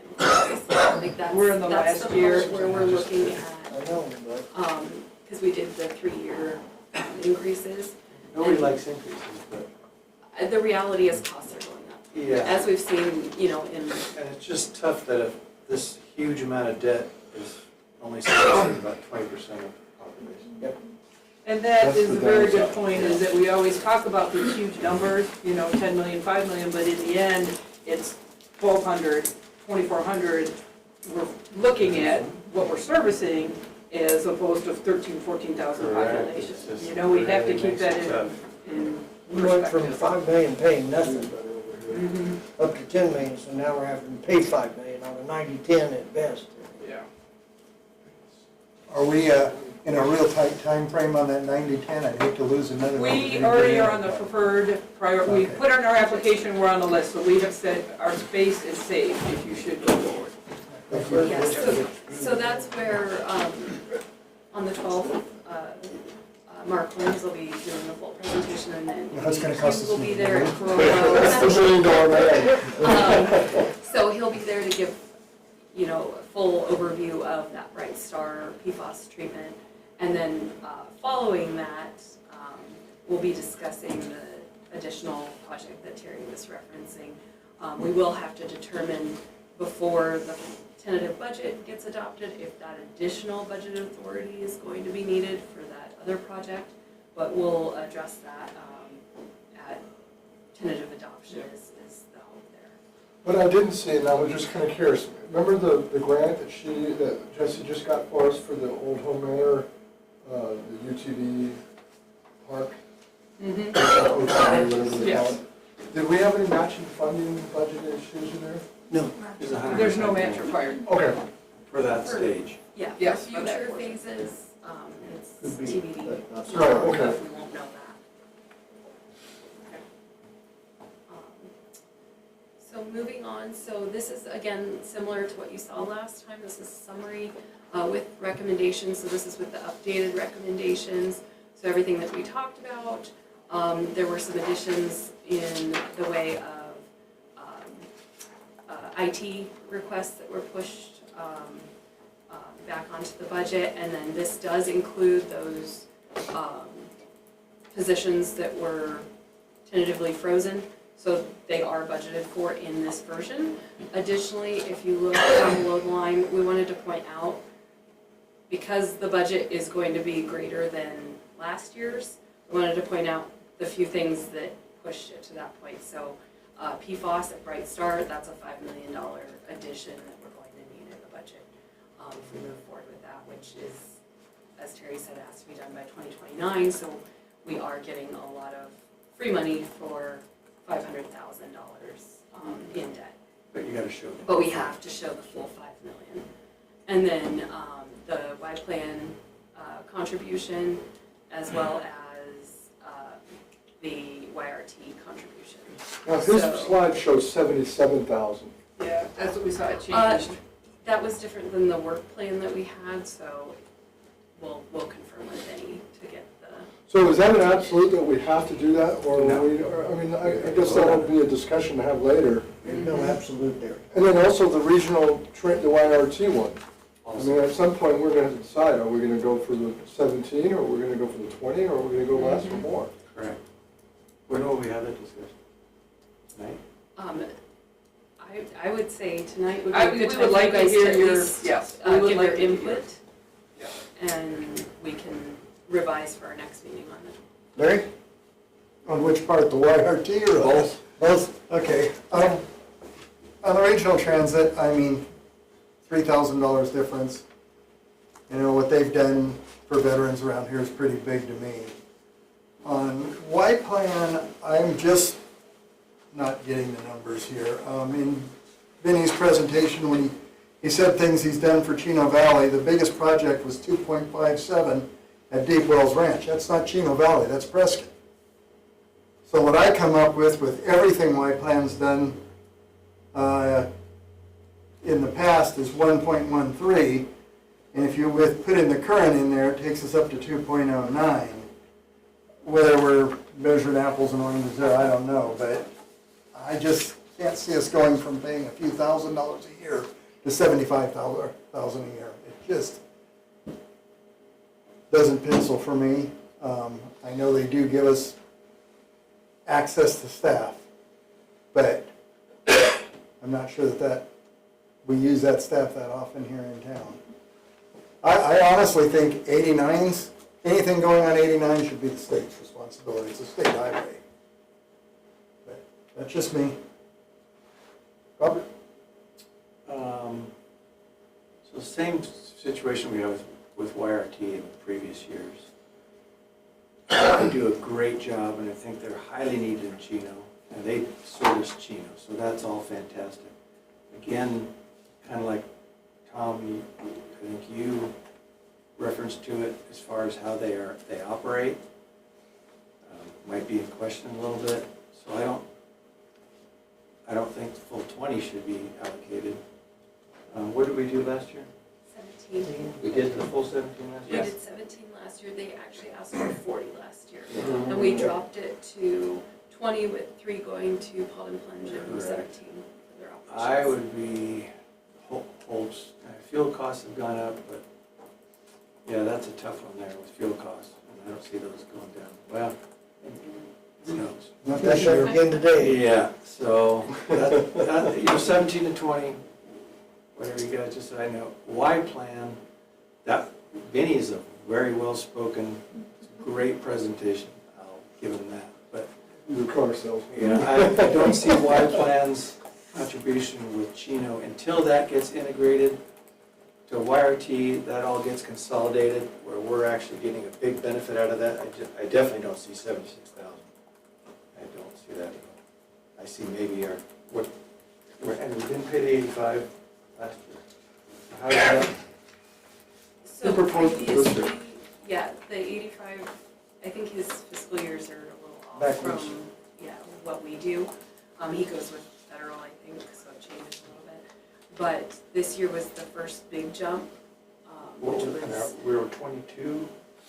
yeah, we Our were, last- it said 25 last year. We actually paid, I think it was less than 3,000. Less than 3,000. Because we had a lot of in-kind from Frank serving on that. Yeah, so committee, we I also, we all report our hours every month, and then they use that to deduct from. So it may not be the full amount even with that, but we don't know exactly what it would be. I'm gonna lean on you too, Tom, because you know what we really get for that dollar, so. I'm gonna look to you for heavy advice on that dollar Okay. figure, but I Certainly. don't think 76 is appropriate. I don't see the dollar return that Vinnie's claiming. For John? cheap. My only thing is, and I think I got him to basically say it, we're subsidizing Y plan, taking over the bus system. You know, I don't think the increased needs are for revenue to stay here as much as it is to supplement or the cost of running both Prescott's system and Prescott Valley's. And if they were in here, now, if YRT were to join in and all that, then I could say, okay, maybe I could see it there, you know? It would be the 80,000 as opposed to the 80 plus the 20. But, I mean, YRT is our service, so I don't have a problem funding them. But Y-Plan, we're just subsidizing Prescott Valley. We already meet them at the courthouse. YRT meets at the courthouse, and that's where you can jump onto the Y-Plan. Yeah, now you've got the hub down there across from Murphy's where they're doing the transactions. They're switching from YRT to Y-Plan. It's the same difference. Yeah. Eric? I think the 17's okay for the transit, but the white plans, I think that's too much money. You know, $500,000 of access we can get to, but how often do we use it? How often are we going to use it? Do we need them? Do you guys? Well, I'll let you finish and then Mayor and I can do some commentary, I think. It's kind of a rock and a hard spot for me. I mean, I understand where Vinnie's going with the services they provide and what that would cost us if we hired those people to do it here. But just hiring to do it here or having them do it there has to be some kind of back. I mean, okay, you're saving me $100,000 by people I don't have to hire, but what am I getting from that? The federal grant program, from what I understand, is basically not going a lot right now. Local grants aren't going a lot right now. That's an awful outlay of money for a wish and a prayer. So, I mean, I go back to day one with YRT. I was their original operations management. I saw how it was being run, and I walked away because I won't deal with that kind of a system.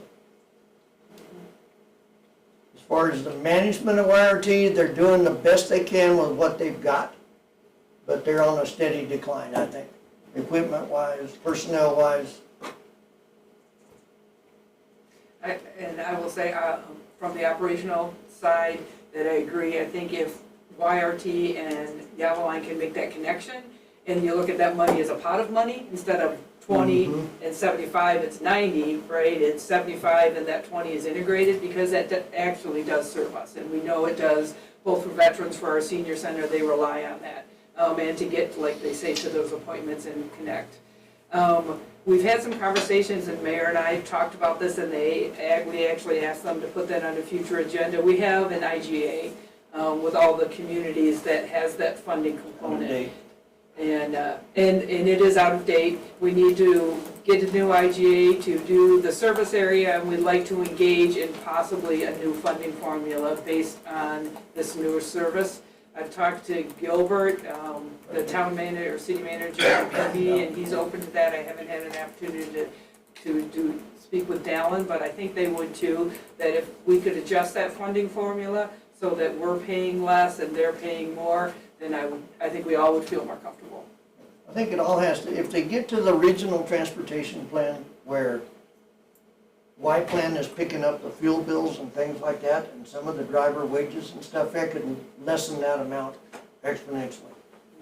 But until that's done, we're hoping and praying that they come up with a federal grant or something that falls out of the sky and we get it, and we're still in conversations with them, and we're in basically competition with everybody else in the region for who gets what. And they're putting in a lot more, so they're gonna expect a lot more. Exactly. And an RTA is not gonna happen. Not for a while. No. And so, It's a long time out. I mean, you just watched, he presented the fact that they're buying 2 buses. yes. When we don't even have a transit plan for how they're gonna be used, where they're Where gonna they- go, how many people are gonna be expected to ride. I mean, it's So what I it's think awful iffy. I would recommend is that I think the Y plan, or the Where YRT is reasonable to fund that one. I would say for the Y plan is that you do things, pick a funding amount, whether that's less, you know, whether it's 40, whether it's 50, whether it's 60, or whatever you feel comfortable to start with. For this year, giving staff the marching orders to try to get a new IGA in place, and that by the end of next fiscal year, when we come back, that they have been integrated. And so now you don't have 2 funding Without a new IGA, we're, Yes. I won't use the term like in the wind. If we get so much more out of YRT, I can't see giving Y-Plan more than a YRT. It's a very Oh, iffy absolutely. If situation you're for saying how it's 20, run and how 30, it's whatever. planned out and when it'll come to fruition, if it does. I mean, federal funding drops out on transportation and we're all going, I'm And it's surprised. all heading that way, I mean. Mm-hmm. I'm surprised Y-Plan took on the whole transit. well, that's the regional transportation plan, which was a 2050 plan, talking with the feds and everybody else. It was feasible to go to a regional transportation plan. Sometime between now and 2040, I think is what, Jesse, was that what it was, 2040? Which is fine and dandy if the federal regulations stay the same or if they agree to give us more money, which I don't see happening in the budget trends with the federal government and transportation. The state senate chair, Mr. Peterson, he won't even talk to you about transportation. So we're not getting any help out of the state. 77,000 bucks is a lot of money for maybe. Look at the state, And so I it's in think- bad shape. Yeah, state's in worse shape than we are. And that's where I think that what didn't happen is when the work plan shifted, to add the fund in, the funding plan didn't shift to match it. And I think that's what we would want to try to negotiate in the new IGA. New IGA is necessary and everybody contributing is to, okay, this is the dollar amount that has to happen for the whole system to run. Then let's divide down by population if you want to. But if you divide down by population, then Prescott Valley and Prescott are gonna be up here where we're down here, which is probably favorable to us. And with our Also accurate. population is more accurate. So you look at that transportation and what percent of those transportation dollars serve your area? I still don't agree that they shouldn't be charging, but Yeah. I can bend on that. Because he says if he charges $1, he can save a little over 8,000, almost $9,000. $9,000 out of 17 makes a lot of difference. So we would, if somebody would like to make a recommendation, what do you think? I'm hearing that even less than I was saying, maybe 20 or 30,000? I'm thinking 20 each. I say 20 each, that 20 sounds good each? to me. That's more than we gave them last year, too. Yeah, we're We spending can't do more that than last tonight, year, Alan? less of a budget. Yeah. No, I mean, we're just listening It's to you. strictly a recommendation at this point. We're not saying hard and No. fast and voting or any of that stuff. No. Okay, just giving us an idea.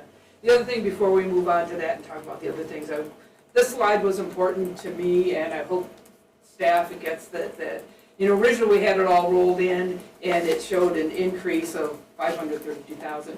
And staff did a lot of work in working on their operational budget, and it got us to that original, 4.5, that what we were doing, if we didn't put these three things in, I didn't want that to get lost.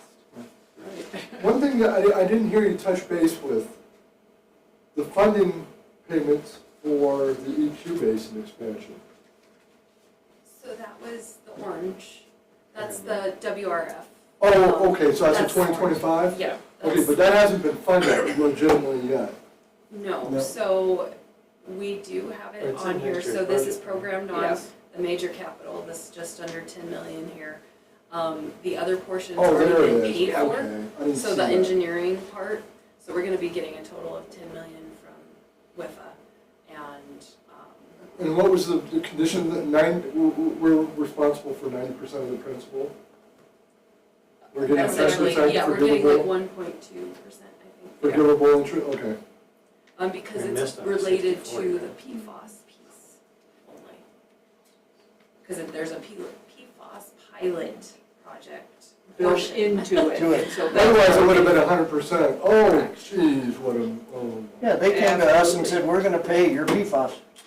And Yeah. then, Yes. No, I'm talking about the EQ basin. Yeah, the EQ basin, yes, so it's the PFAS portion that they're funding. They're And funding that- less and less, and that's gonna be a trend that I think you that's can good. kind Yeah, yeah. of forecast it.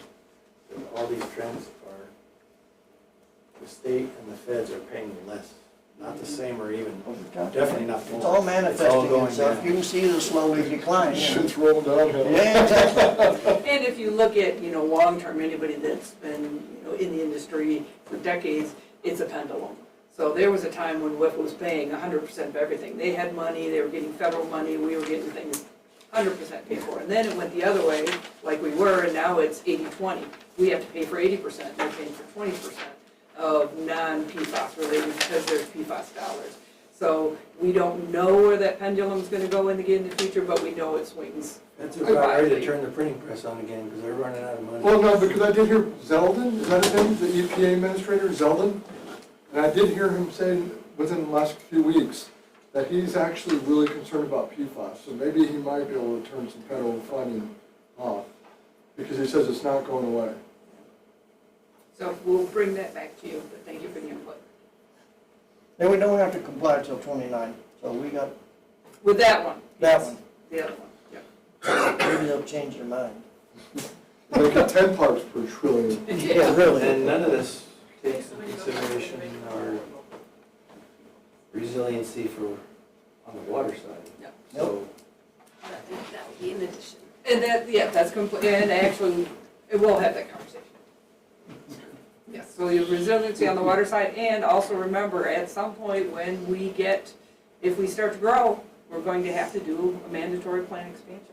So that is, you know, we hope this EQ basin pushes that out farther. So it could be 5 years, could be 10 years, but if we start to see some residential growth or others, it could be sooner. And that was one, another one we won't have a you choice. could soak We'll that, have to do. that expansion could get soaked up really fast. ADWR coming down right now is basically saying they are going to try to halt development because of water restrictions. Oh, yeah, the Colorado River. They're gonna have to, I mean. They don't state's have any running out of choice. water. They don't have any water, we don't have any water, county wants to jump into it, county's not a water provider. So, They can you know, approve developments. They wanna do all they want And to, they're let not user- people build, but they don't give us any money to help us along with the water we have to They're supply. building these data people. centers like there's no tomorrow. So those will be good conversations coming to you. Budget next year will be an easy discussion because you can budget zero. Yeah. So just a couple more slides on this one. Again, it's similar to what you saw at the last meeting, but this is updated with those recommendations. So this will still be adjusted slightly based on updated revenue numbers as well as the additional discussion we had tonight, because this does include all three of those positions that could potentially be frozen, as well as the full contribution requests of both Yavaline, YRT. Wyland and YRT. One thing I do want to point out, so with those positions being added in, so the ongoing revenues over the ongoing expenditures, so we still have a surplus in general fund, but it is a very small surplus.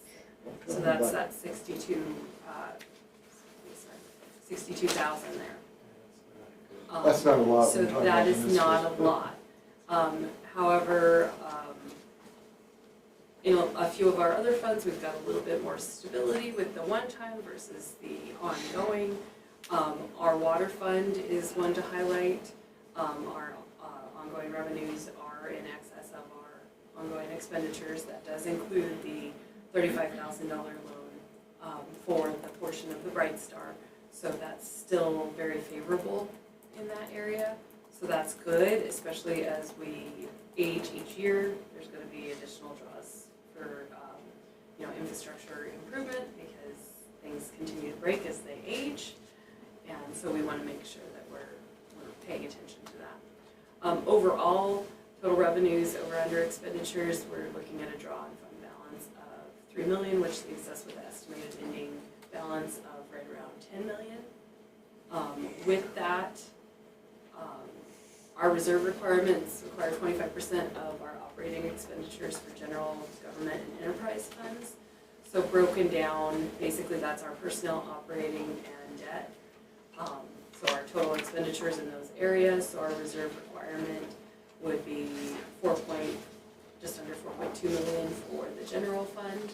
So we actually do have a reserve excess of $2 million. I don't recommend spending that down, obviously. We want to be careful with that. And this is just by fund. Overall, we do have a reserve excess of $4.4 million. Again, we wouldn't recommend spending that down. How many pay periods does that cover you? Should the need arise? So with the total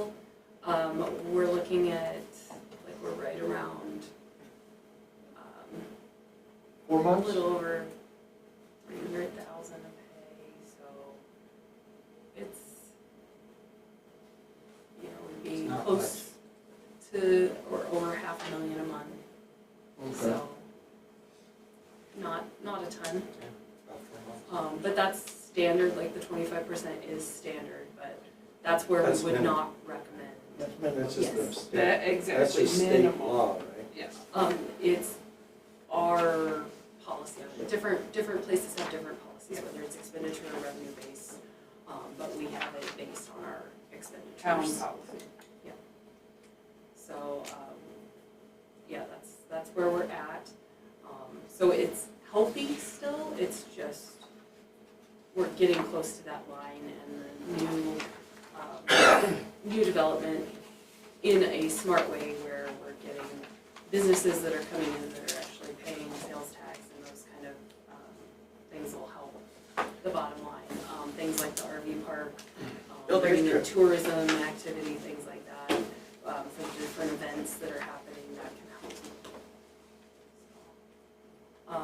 With that, next step, so at the May 12th meeting, at the regular council meeting, we'll do a brief review of what we've changed and where we're at, along with the actual budget forms that you'll be seeing for tentative.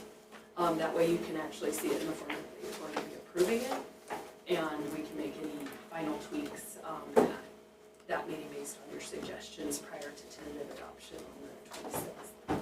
And tentative, we can always go down, but we can't go up, correct? Have you had any public input on this at all? I mean, has the public, anybody outreached? No? Yeah. Very little on the survey. No, other than our survey that goes out to them in December. Once it's published, Facebook will go off. I was gonna say, That's where you come in, take care of business.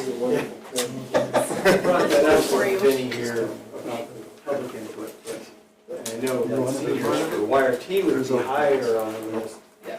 But gravel line would be very low on the public list for, And we didn't ask that question specifically this last year, but I think that's something that in future surveys would be, Fortunately, in dealing with Y-Plan and the executive board, which I sit on, most of the towns are in favor of us all getting together and lowering it all the way around.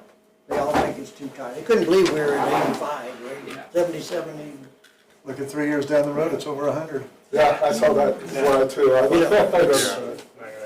If we have to cut services or people in order to pay for a regional transportation plan, then that's gonna fall on deaf ears as far as I'm concerned. Absolutely. well, We that just not doesn't, gonna do that. and that doesn't, all of that doesn't do a thing for our local roads. Nothing. So nothing, zero. Nothing, and it zero. won't do anything Nope. for that, so. Exactly. Just how you spend it. You can even drop that lower to 20 if you want. Yeah. And we have not, Oh, Terry, we have not seen the redistricting plan, or Maggie, we haven't seen the redistricting plan by ADOT for economic development along the highway? Not yet.